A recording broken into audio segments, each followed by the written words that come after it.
আজকে আমরা ডিসকাস করব ক্লাসিফিকেশন অফ ল। প্রথমেই আমরা জেনে নিই যে ক্লাসিফিকেশন অফ লটা কেন আমাদের জরুরি। আমরা জানি সব কিছুই আমরা ক্লাসিফাই করি কারণ আমরা যাতে সেই ব্যাপারটিকে সিম্পলভাবে বুঝতে পারি, ইজিলি সেই ব্যাপারটাকে আমরা অ্যাপ্লাই করতে পারি। তো লকেও আমরা এই জন্যই ক্লাসিফাই করেছি। আমরা জানি ল অনেক রকমের হয়, যেমন civil law, criminal law, administrative law, constitutional law, substantive law, procedure law, etcetera.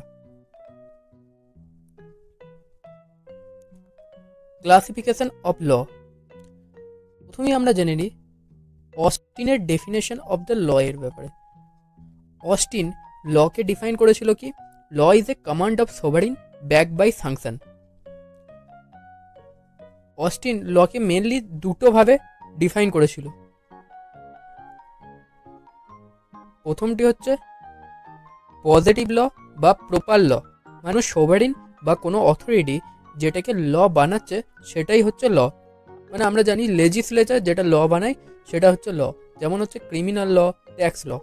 এবং ল ইম্প্রপারলি সো কল্ড, মানে যে লগুলো স্ট্যাটিউট দ্বারা এনফোর্সেবল হয় না, কিন্তু আমরা সোসাইটির প্রেশারে বা কোনো কিছুর কারণে, যেমন কাস্টম, ট্রেডিশন, এগুলো আমরা ফলো করে আসছি, সেগুলি হচ্ছে ল ইম্প্রপারলি সো কল্ড। মানে এই লগুলো কিন্তু এনফোর্সেবল হয় না, কিন্তু আমরা সোসাইটির প্রেশারে এগুলিকে ফলো করি।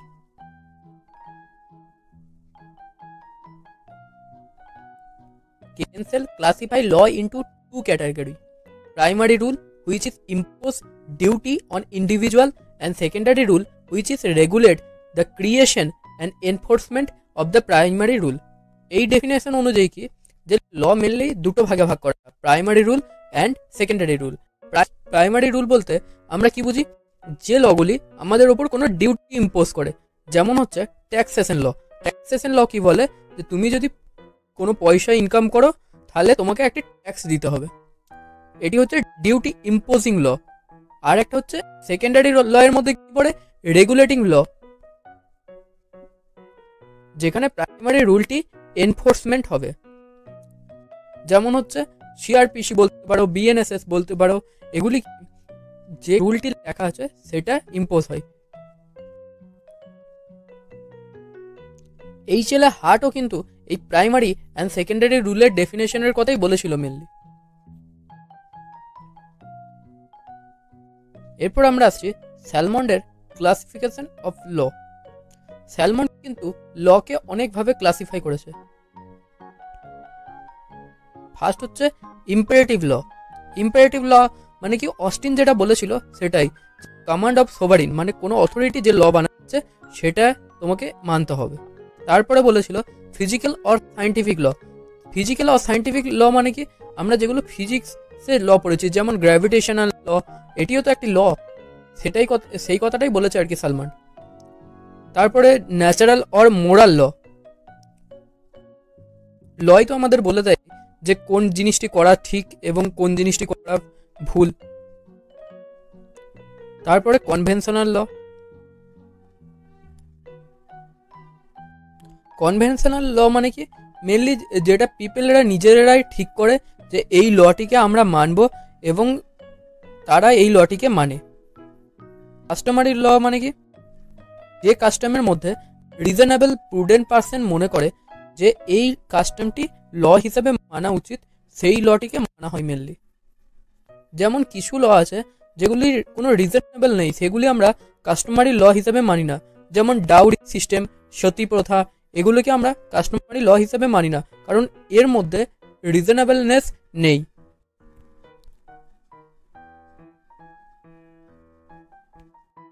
এবং সালমান আরও বলেছিল international law, a law that regulate the relationship different countries, মানে ডিফারেন্ট কান্ট্রিদের মধ্যে রিলেশনশিপ থাকার জন্য যে লটি মানা হয় সেটা হচ্ছে ইন্টারন্যাশনাল ল।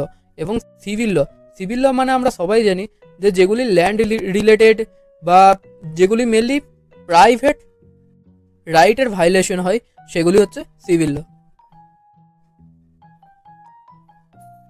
হল্যান্ডও কিন্তু লকে বিভিন্নভাবে ক্লাসিফিকেশন করার চেষ্টা করেছিল, এগুলি আমরা একে একে জানার চেষ্টা করি। যেমন সে প্রথমে কি বলেছিল, যে লকে দুটো ভাগে ভাগ করেছিল, general law and specific law. General law কি? জেনারেল ল হচ্ছে যেগুলো তোমাকে জেনারেল কনসেপ্ট বলে যে হিউম্যান অ্যাক্টিভিটির ব্যাপারে, যেমন হচ্ছে আইপিসি, সিআরপিসি, বিএনএস এই বা সিপিসি, এইগুলো কি তোমাকে কমন বলে যে এই অফেন্স করলে এই পানিশমেন্ট হবে। এটা কিন্তু জেনারেল লয়ের মধ্যে পড়ছে। এবং স্পেসিফিক লয়ের মধ্যে কি পড়ছে, যেগুলো একটি পার্টিকুলার অ্যাক্টের, যেগুলো একটি পার্টিকুলার অফেন্স সম্পর্কে বলে। যেমন হচ্ছে পক্সো অ্যাক্টে। পক্সো অ্যাক্টে কি বলে যে যদি কোনো চাইল্ডের রেপ করা হয় তাহলে সেখানে বিএনএস অ্যাপ্লাই হবে এবং তার সাথে পক্সো অ্যাপ্লাই হবে। এটি মেনলি স্পেশাল লয়ের মধ্যে পড়ে। তাহলে এখন কোশ্চেন হলো যে যদি জেনারেল ল এবং স্পেশাল লয়ের মধ্যে কনফ্লিক্ট তৈরি হয় তাহলে সবসময় স্পেশাল ল মানা হবে। আশা করছি তোমরা ব্যাপারটিকে বুঝতে পেরেছো। হল্যান্ড কিন্তু লকে তারপরে আরো দুটো ভাগে ভাগ করেছিল, একটা হচ্ছে সাবস্টেন্টিভ ল এবং হচ্ছে প্রসিডিয়াল ল। প্রথমে আমরা আসছি সাবস্টেন্টিভ ল। সাবস্টেন্টিভ ল মানে হচ্ছে যে লগুলি তোমার ওপর কোনো রাইট, যে লগুলি তোমার ওপর কোনো রাইট বা ডিউটি অ্যাপ্লাই করে, সেটি হচ্ছে সাবস্টেন্টিভ ল। যেমন হচ্ছে বিএনএস বা আইপিসি, এটি তোমার ওপর কিন্তু একটি রাইট বা ডিউটি অ্যাপ্লাই করে, এটি হচ্ছে সাবস্টেন্টিভ ল। প্রসিডিয়াল ল এর মধ্যে কি পড়ে, যে প্রসিডিয়াল ল কিছু একটা প্রসেসের ব্যাপারে বলবে, তাই তো। যেমন হচ্ছে সিআরপিসি বা বিএনএস, এক্ষেত্রে কি বলে আমাদের কোর্টের প্রসিডিং কিভাবে হবে, অর্থাৎ ওই রাইট বা ডিউটির এনফোর্সমেন্ট কিভাবে হবে, সেটা কিন্তু বলে প্রসিডিয়াল ল। অর্থাৎ সাবস্টেন্টিভ ল এর এনফোর্সমেন্টের ব্যাপারে কে বলে, প্রসিডিয়াল ল। এবং তার নেক্সট ক্লাসিফিকেশন কি ছিল, right in rem and right in personam. Right in rem মানে কি, যে রাইটটি হোল এগেনস্টের বিরুদ্ধে হবে, এবং রাইট ইন পার্সোনাম মানে কি, এটা শুধুমাত্র দুটো বা কিছু ইন্ডিভিজুয়ালের মধ্যে হবে, সেটি হচ্ছে right in personam. Right in রেমের এক্সাম্পল কি, ডেফোমেশন মানে কেউ যদি তোমার মানহানি করে সেটা কিন্তু রাইট ইন রেমের মধ্যে পড়বে। এবং রাইট ইন পার্সোনামের মধ্যে কি পড়বে, যেমন ব্রিচ অফ কন্ট্রাক্ট, এক্ষেত্রে এটি কিন্তু রাইট ইন পার্সোনামের মধ্যে পড়বে। তো এটা দুটো পার্টির মধ্যে কন্ট্রাক্ট হয়েছে এবং একজন মানেনি, সেক্ষেত্রে ব্রিচ হয়েছে, এবং এই দুটো পার্টির মধ্যে যেহেতু এখানে একটি রাইট ভায়োলেশন হয়েছে, সেটি এটি একটি রাইট ইন পার্সোনামের মধ্যে পড়বে। এতক্ষণ আমরা দেখলাম বিভিন্ন জুরিশ লকে কিভাবে ক্লাসিফাই করেছে। এরপর আমরা ক্লাসিফিকেশনের আরো কয়েকটি পদ্ধতি সম্পর্কে জানব।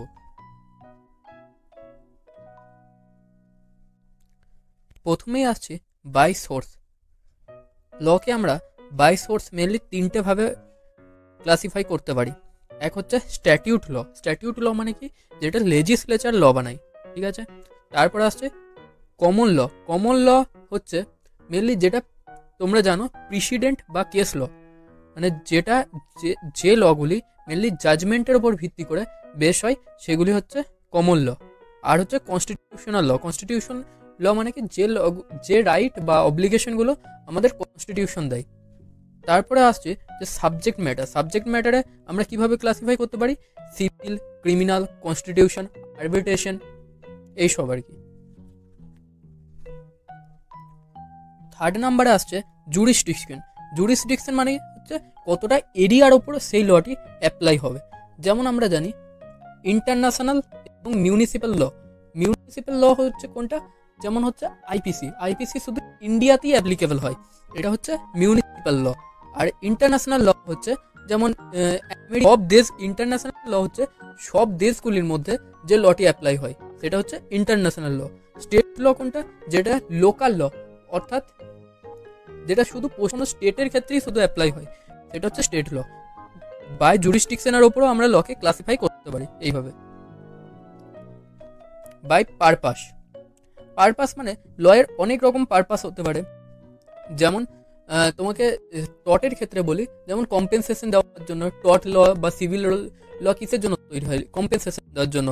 এবং ক্রিমিনাল ল কিসের জন্য তৈরি হয়, ইমপ্রিজনমেন্ট দেওয়ার জন্য বা ফাইন দেওয়ার জন্য, এইসব, বা ডেথ পেনাল্টি দেওয়ার জন্য। By purpose. এবং কিছু ল তৈরি হয় যেমন আরবিট্রেশন, মেডিকেশন এইসব তৈরি হয় ডিসপিউট রিজলিউশনের জন্য।